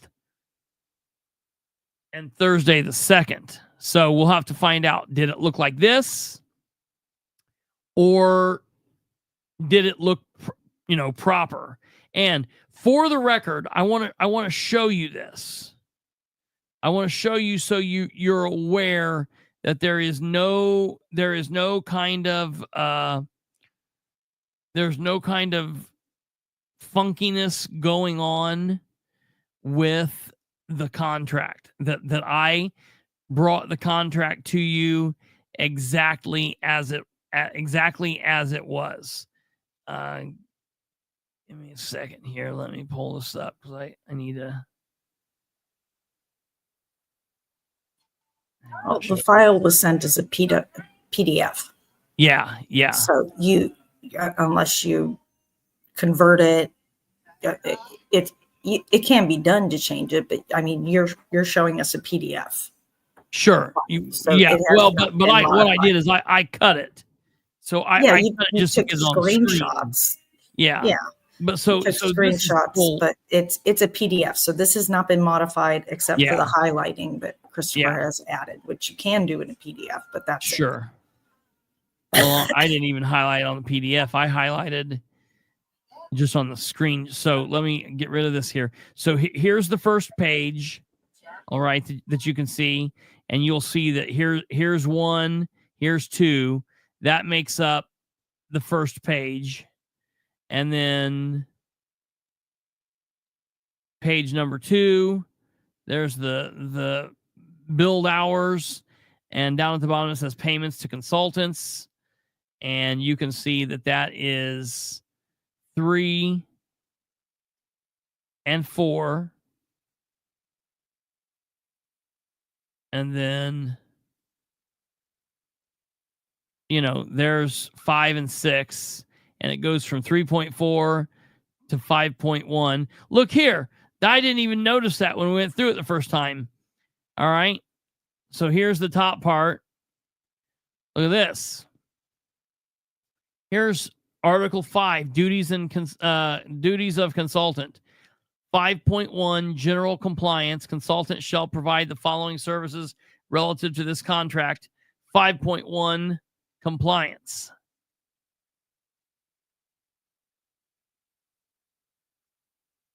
Very, very crazy.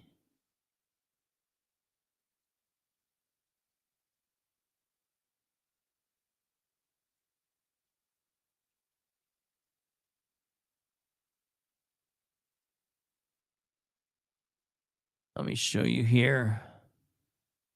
Here's what it looks like. Here's what this looks like. where we've got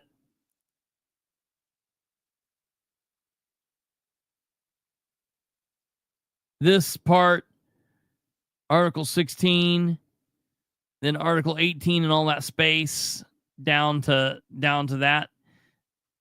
Here's what that looks like. So I gave it to you. It will be there. You guys will have it. You will have the full copy so you can look through it. I will, as soon as we're done here, it'll be the same thing. I will put it in the link. You'll be able to go to the link. The same thing as we've done it. You'll be able to find that link on Facebook, on Twitter. You'll be able to find that link in the description of this episode on YouTube and Rumble and everywhere else. So please check it out. Go look for it. I do want to let you know that I did shoot out a question to the mayor just a couple of hours ago, where I had,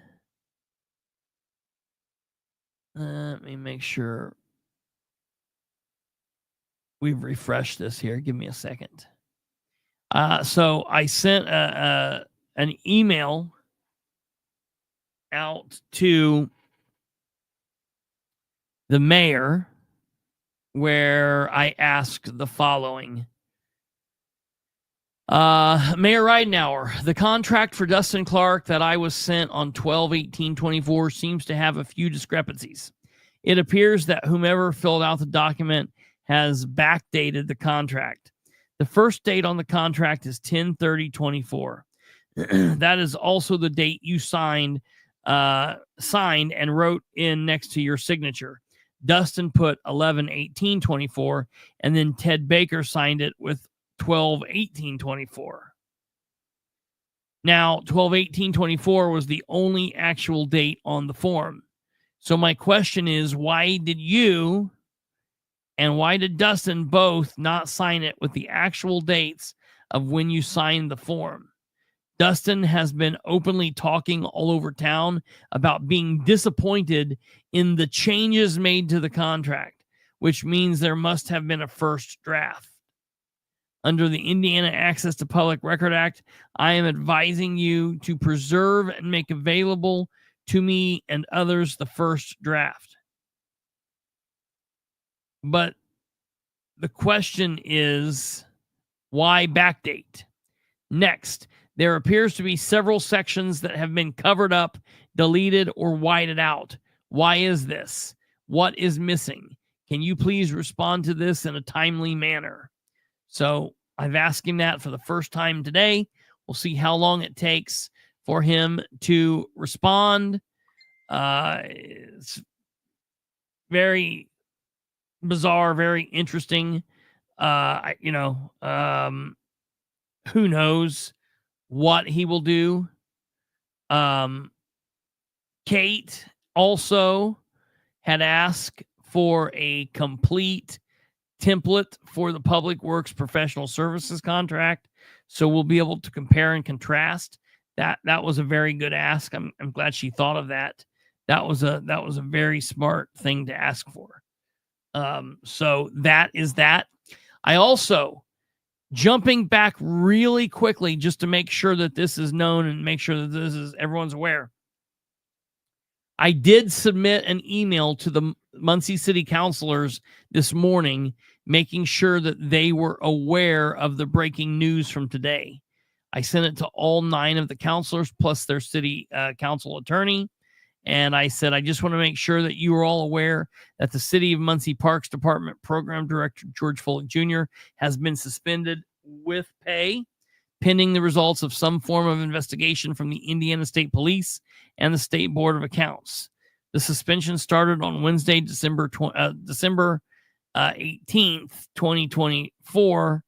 I know the mayor's administration is not always quick on notifying all 9 of you about important information. This is an extremely fluid situation. So I made them aware. Directly after I end this broadcast, I am going to send this broadcast along with a series of questions about both of these topics to the mayor, as well as I'm going to send it to various media outlets. So we're going to make sure that people are aware of all of this.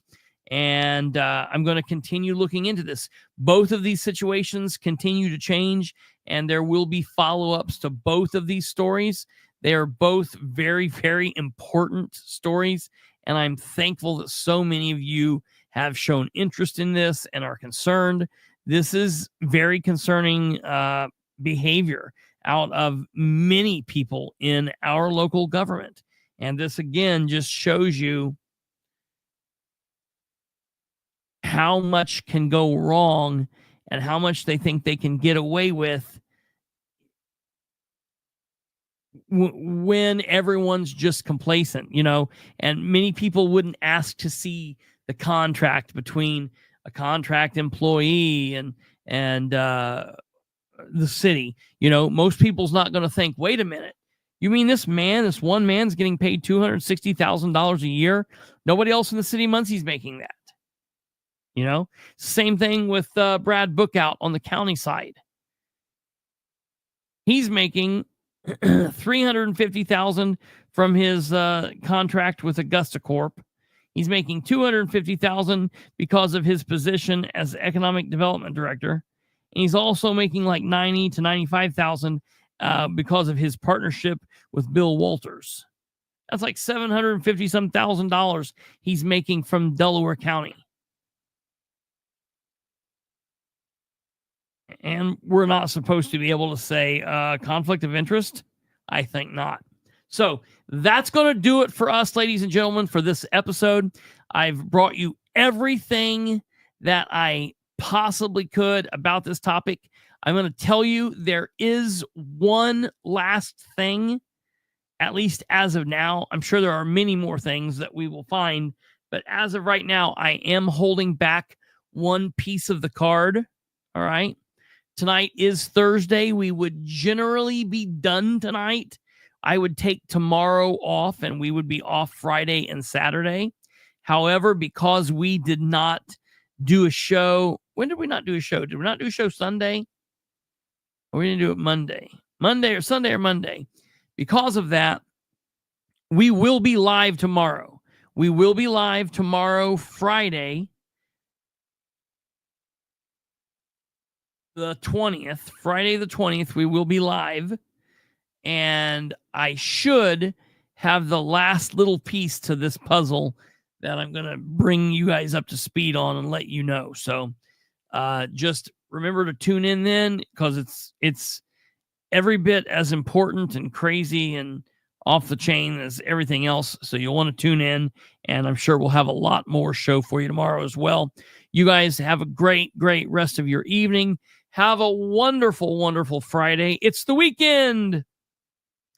Be happy, because you will have a date night with me and Kate tomorrow right here at 9 p.m. Eastern. So remember that. If you want to look at these documents, remember, you can find the link. Just give me about 15 or 20 minutes after the show ends. You'll be able to find it in the description of this episode. You'll also be able to find it in the description on Rumble, or you'll be able to find pictures on Twitter, on Facebook, and everywhere else. So you'll be able to find it there. Ladies and gentlemen, are the ways that you can follow us and stay up to date with what's going on before we do the show. Normally, in a lot of cases, I put out a little bit of teaser information, or I put out the breaking news blurbs that I put out. So that's a good way to stay tuned. Obviously, I would ask that you do all the things, hit the likes, hit the subscribes, hit the bells, do all that shit, notifications, whatever you can do that can help us out. The biggest thing is share the show with everyone you know. That's obviously a big way to help spread the word. So thank you all very much. Have a wonderful, wonderful Friday. God bless each and every one of you, and we will see you tomorrow at 9 p.m. Good night. God bless, and take care. Bye.